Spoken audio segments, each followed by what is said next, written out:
Hello there, and today is another day. And today, it's still about the trailer.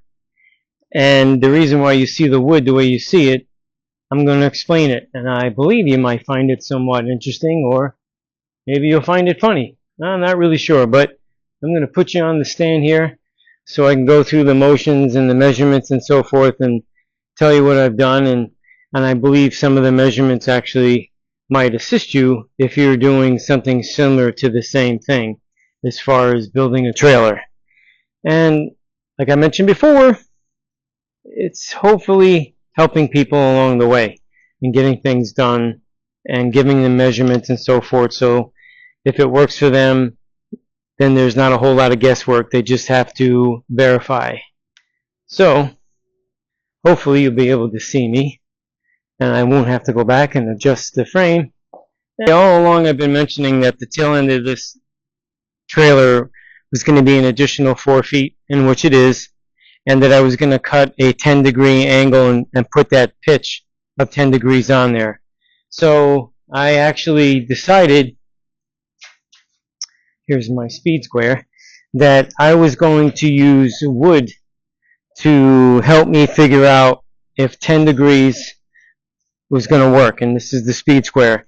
So I took a 2x4, and obviously I cut 10 degrees on the one side, and I followed the same angle down here at the bottom end so that when I put the plate across, it'll actually be flush looking. It wouldn't be at an angle. And I made it 4 foot long. Then I set it up at the end of the trailer to see how it was going to look and make sure that measurements were going to work. So the next step was, I was thinking, because the height of the bottom, the backside, the very end of the trailer is 21 inches clearance at the bottom, and it might even be less. But to give you a height idea of the back end of this trailer, where the main part of this trailer is going to be at, say, 32 inches. And the weight is on the leaf springs at this point. So this is basically how this trailer will ride with nothing on it. 32 inches high. So in the interim of all of this, knowing that I'm using it to haul cars, obviously, and anything else for that matter that I might need, one of the vehicles that I believe that I would put on this trailer is a Dodge Challenger, a newer one. My older one sits actually higher than this one. The 72 has a higher clearance between the wheels, the wheelbase. So now my wheelbase on the newer ones are roughly 114 inches with a tail end from the center of the wheel back of 3 feet. And that's why this piece of wood looks the way it does. And what I did was I measured the ground clearance on the car sitting on the ground, and what the clearance would be from obviously the ground to the bottom of the car, and there was a comfortable 6 inches. It might even be a little bit more, but I overviewed and I got 6 inches of ground clearance. So I put, as you can see, a 2x4 on this end and a 5/8 by whatever, 18 inches on that end, and I placed it 6 inches below the edge of the 2x4, and obviously spread it at 114 inches and left 3 foot overhang on the back end. And the reason why I did that, I wanted to see if I can change the angle of my 4 foot, maybe to 11 degrees, 12 degrees, whatever, so that the ramps wouldn't have to be 20 feet long in order to make it comfortable to get it onto the trailer. Because the ramps I already have are 4 foot long, and they will not be long enough based on the height of the back end of this trailer. So I wanted to see what it would be like, other than trying to take the car and drive it up here. Obviously, it ain't going to happen. So I figured by putting this together, this 2x4 for as long as it is, and mimicked the car being on the trailer at that degrees. And what I'm left with is a comfortable space. And I don't know if I really want to change it and change it from 10 degrees to 11 or 12. And right here, I'm measuring at 1.25 inches. And that extra 1.25 inches could be flex weight, like if I'm in it, driving it up in there, 195 pounds. Not that that's going to change much. But even if the exhaust in the center is hanging down a little bit, it's security that nothing is going to hit the bottom end of that car as it comes up onto the trailer. So that's why I decided to do what I did here. I think this makes sense to me to copy that, and obviously the further it goes back and seeing, you know, where the back end of the ramp would end up being. I don't know if you can catch this, but it gives me an idea of what I'm working with and how long the ramps would have to be. And so far the ramps will have to be at least 6 feet long. And initially I was going to have the ramps mounted the same way it was on the red trailer. And the ramps would be on a pivot point of a rod, and then, you know, it would lock in an upright position when you didn't need them, and then obviously when you didn't need them, you unlock them and they'd swing down. I don't know if I want to do that, because if I have the two cars on here and I need a little bit of that back end hanging out, say a foot, well, those ramps will be in the way. So I'm going to have to make 2 pockets on the trailer for those ramps to slide in and lock down, as you see on a lot of other trailers. And this way I don't have to worry about anything, you know, sticking up in the back as far as being in the way of a car, or 2 cars I should say, when they're on the trailer. Because even though this is 32 feet long, I really don't want to make it any longer if not need be, because I think 32 feet is plenty enough. So this was my idea of coming up with. I think it's a pretty brilliant idea, if I say so myself, and keeping that 6-inch thing there, and how much clearance I would have, as you could see here. Then I got my hand going up and down once the car came up on the deck. And this might seem like it's too low, but in reality I measured it inside, and like I said, I have a comfortable 6 inches. Could be 6.5, but nevertheless I'm left with 1.25 inches at its longest peak, from the 4-foot beginning to the end here, and having 1.25 inches clearance on deck. And that to me is important. So I'm going to leave it at a 10-degree cut, knowing that the span is 4 feet. Obviously, if you're going to make your tailpiece a little bit longer, maybe you don't have to do 10 degrees. Maybe you can do a little more, 11 degrees, 12 degrees. But for this application, I think 10 degrees is comfortable. I actually saw that on another fella's build. He took an old camper tag, like a RV, but kind of was fifth wheel style, and the thing was stripped of its campers. You could say all the sleeping quarters. There was nothing but a deck left. Stripped the deck, and he made it the size he wanted, and he did do the same thing with dropping the tail end down, and he figured, based on what he measured off of another trailer, it was 10 degrees. So that's why I wanted to test and make sure that the 2x4 that I cut, instead of cutting up the metal and wasting it, use a 2x4 and see how it works. And I'm sticking with it. So for now, what I'm going to do now is get set up to cut the 6-inch C-channel and cut my angles on there, and start getting it ready to weld onto the back end of this trailer. But in the meantime, knowing that that's boring, I'm not going to film me taking, you know, the 6-inch C-channel that's over yonder, over there, as you can see, 6-inch channel up, and actually bringing it over to the chop saw and cutting them to length, and then putting all this in here. Once I get it set up, then I'll start filming again and show you the pieces cut, the angles, and it getting set up, and making sure everything is square to the back end of the trailer and is following the same suit or the same line as the trailer.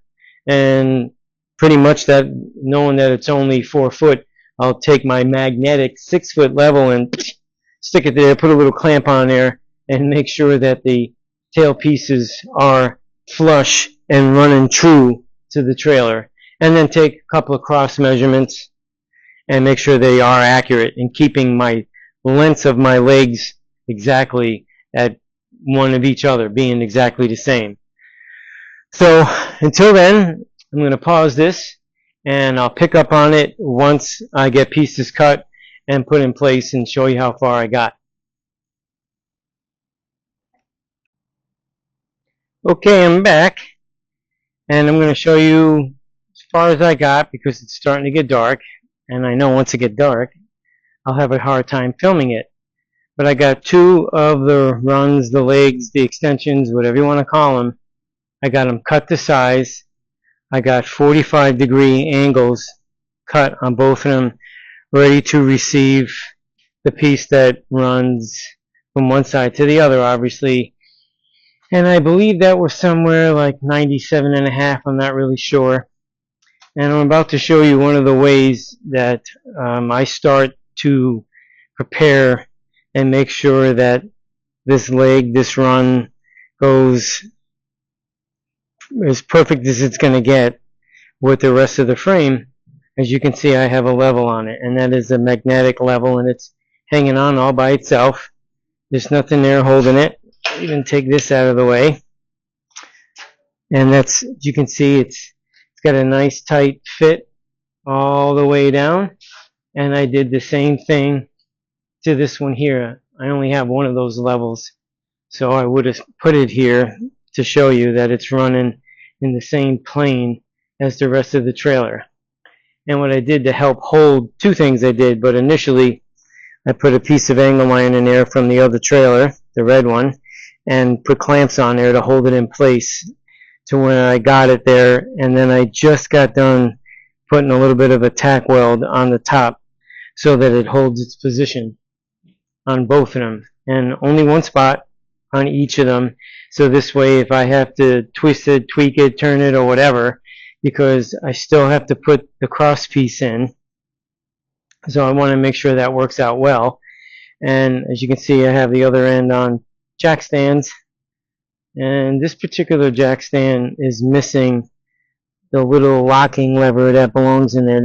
These were my Uncle Billy's back in the day, and my cousin obviously got a hold of them because my uncle, his dad, has passed some time ago, so he didn't need them, and he asked me if I wanted them, so I took them, and I've had them ever since. So actually the tab looks like that, and that's what keeps that rise, that other piece there, locked in place from coming back down. But in this case I used a 4x4 and it worked out really nice. Guess the slope of where the dirt is and everything from the concrete, it just worked out well as far as putting the 4x4 underneath there, and one piece of the C-channel to get the angle to match up nice and even. So it's going to be for now, and once I put and get the other piece cut and put in place, I'll definitely film that and show the steps. And then the 4-inch channels, there'll probably be two pieces running across there, and most likely we'll have to put a piece of angle iron on that red piece right there so that it can receive the planks and obviously not drop through. So that's going to be another part of that. But in the meantime, I will get back to you as soon as that piece is cut and put in. Okay, I'm back. And let me tell you, this section here was not easy by myself. And actually I got a little injured on my quad, top of my leg. That beam, after that end dropped, as I was trying to set up that end with the clamps, this end dropped, and I was trying to sit on that, but when the other end dropped, it dropped on my leg, and boy, that did not feel good at all. So this is what it takes for one person to set up a 6-inch steel C-channel beam, 97 and 5/16 long, accurate. It needed to be accurate, so that as I set up the sides to stay plumb or parallel or whatever in line, with this side. I had to do the same for the other side. And here's the chief in charge. She's been popping in and out all day, and I've already fed her 4 times, and she's getting cozy because she wants to get fed again.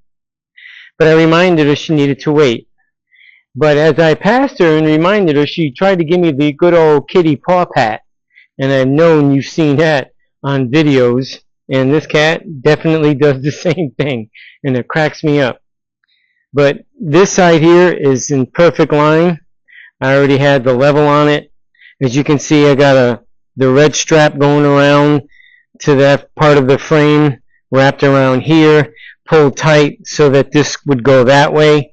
And what I had to do in order to have a second hand, I had this that actually came from the I-beam, the 8-inch I-beam, a piece of it, and I clamped it on with this clamp onto the 97-inch piece.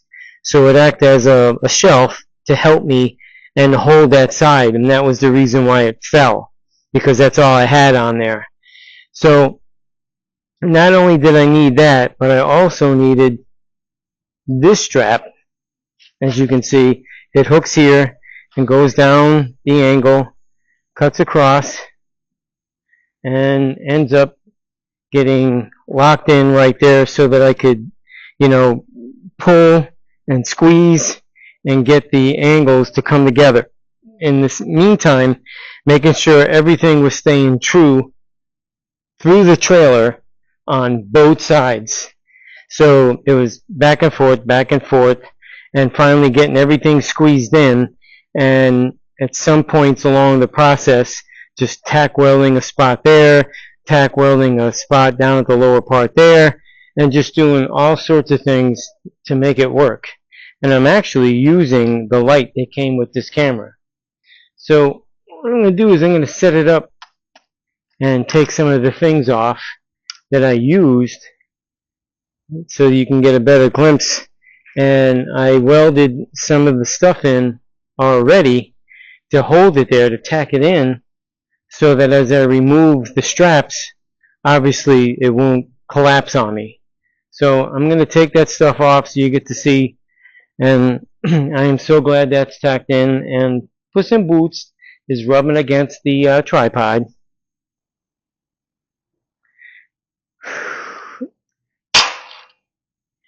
So that's this part that was acting as a second hand, which it worked until it fell on me.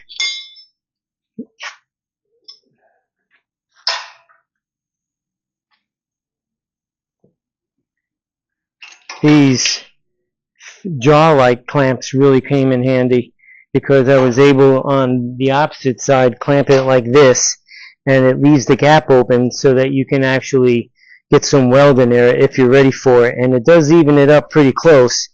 Not 100%, especially with all that weight, but with a little assistance, of picking it up with one hand and this thing being clamped, you can hold it in place and get a little weld on it. And that's what I did over here. Because I have a couple of these clamps here. They really worked out well. And these are Harbor Freight specials, but they work really well. And once again, not being sponsored by Harbor Freight or anybody else for that matter. I think I'll get a shirt made up, with it'll say Power Play Garage, and by the way, not being sponsored by. That'd be a good idea. Let's see what happens here. Oh, I better just loosen that side up first, because it might spring and wrap around and then I get clocked.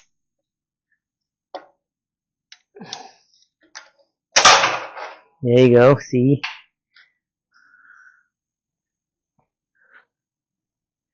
Yes, once again, not being sponsored by. Would be nice, but hasn't happened.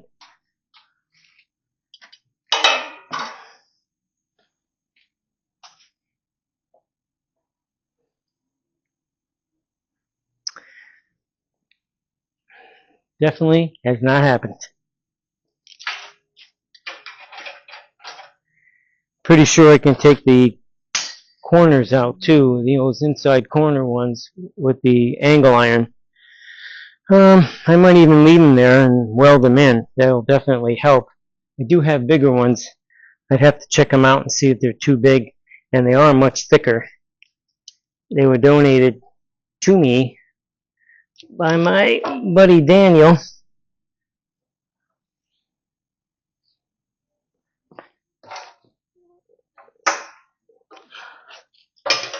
I'll have to get one and bring it out here and see if it's too big.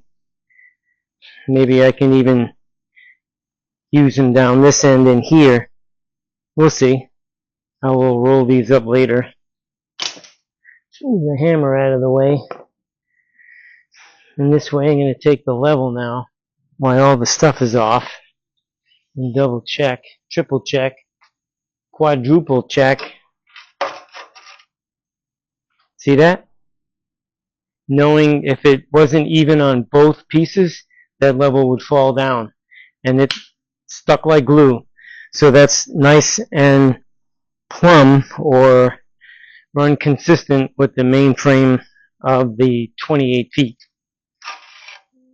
Yes, yes, yes, yes, yes, ladies and gents. All that hard effort, it worked out.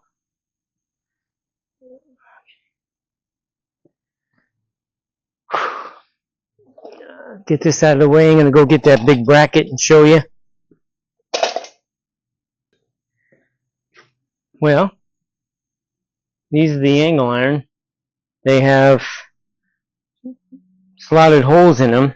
This one much thicker. This one looks like close to 1/2 inch, and this one could be 5/16, 3/8. This is definitely an overkill for that, but let's see if they'll fit. Nope. Just a little too big. And I'm not about to go through all that just to stick these in here when I know I got smaller ones in the corners. And these are going to be welded up really nice anyway. Yeah, these are, they're just a little too tall. They didn't fit there, they ain't fitting here. And even at that angle, it wouldn't work. It's probably why they won't fit, because you got a square coming into an angle, and them being probably just a tad bit over 6 inches, that they just won't work. Here's a smaller one.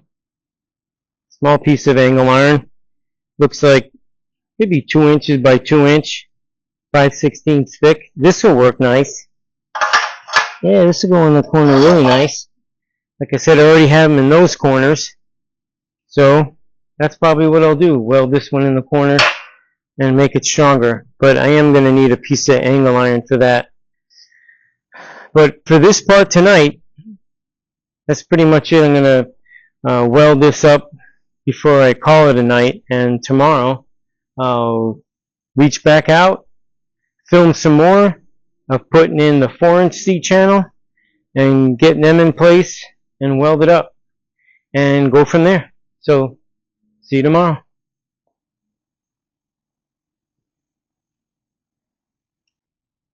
Well, hello again. It's the next day from last night's work. And last night I showed you how I ended up putting the tail pieces on, how everything was plumb with each other. Now this morning I ended up welding all the joints in, finished welding everything up, inside, outside, the brackets on the inside that I welded in, and even got the cross piece in, obviously sized and welded in. So the next task actually, and it's the reason why you see that 2x4 is there, is because I need to put a piece of angle iron such as this or that or both. I want to utilize, like I said before, as much as that red trailer as I can. So I need a piece that's going to run across there to receive, obviously, the wood. And also, going on the back side, I need to do the same thing on the inside of that. The offset issue here is I'm not sure just how thick ash is sold. I don't know if it's sold rough cut. If I was up north, it would be sold rough. So if I got a 2-inch piece, then obviously it would be 2 inches thick. And all I would have to do then is basically account for the beam here that's in the center of the cross section. I would account for that so that it wouldn't stick up way too high past the point. And all I would do is probably notch it out.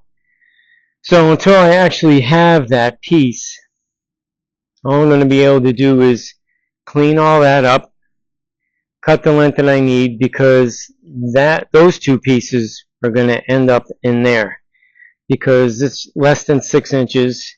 I'm also going to use the 5-inch C-channel that I'm pointing to here, this piece, and then I'll have to cut that piece off of the angle iron that's there and clean that up, and those two pieces will be used on the back face of that 6-inch C-channel.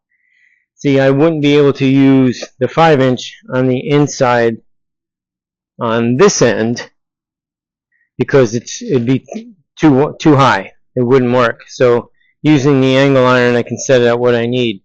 So the only thing I'm going to be able to do for this section here is get them cleaned up and ready to be used. And once I obtain, hopefully, ash or some other hardwood to put on the runways of where the tires would be, then until that point comes, then I really shouldn't weld them in. I don't want to have them welded up too high or too low. So until then, it just play it safe and knowing that I can always put them in just before I put the deck down back here. It's a small section, it really doesn't matter. Because I know that the rest in the middle of this, I'm probably using pressure treated, unless the cost between the pressure treated or the hardwood is almost the same, then I'll just do the hardwood through the whole deck. Yep, except for over the wheels and tires like I stated earlier.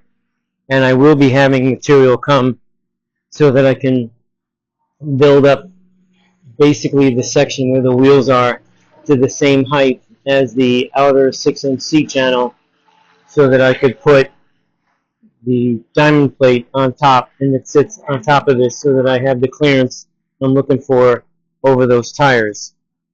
So that's the game plan for that. So other than that, I think that would pretty much end the video. There's no point in actually showing me clean up these pieces and cut that piece off. It doesn't make any sense. And knowing that I'm not going to weld them on yet, at least if I have them ready, I think I will end this video here and pretty much show how it is, how it looks, all the pieces. You know, every time it rains recently, basically discolors all that new metal. So I gotta hurry up and get her done so I can clean it up and paint it so that doesn't keep happening. It's a good thing it's only surface. But that is the scoop. And I think, like I said, that will end the video. So until then, if you don't mind liking, subscribing, tell a friend to subscribe. That'd be awesome. And in the meantime, until the next video, which I believe it's going to be another project, I might as well give you a little clue on what that's going to be. And I'll get more into detail of that once I actually start making them and realize why I'm making them. So my next project has to do with those, I guess they're called control arm struts, whatever. They came off of a 72 Chevy frame. And they're tied to the frame as well as the rear end. And I'm going to be making something out of them, and it's going to be for my dually. That thing right there. And once that happens, then I'll just explain the reason why I'm making something for it. and go into there, but that will be the next video that I do, and it's going to be making those pieces, even though the trailer isn't done yet. But I want to make them, get them done. It won't take that long, and it'll be a nice little thing to show somebody that they can make for their truck if they wanted. So that's the scoop on that. But until then, if you wouldn't mind liking and subscribing, tell a friend, family member, and try to get something done. Have a good one. Thanks for watching.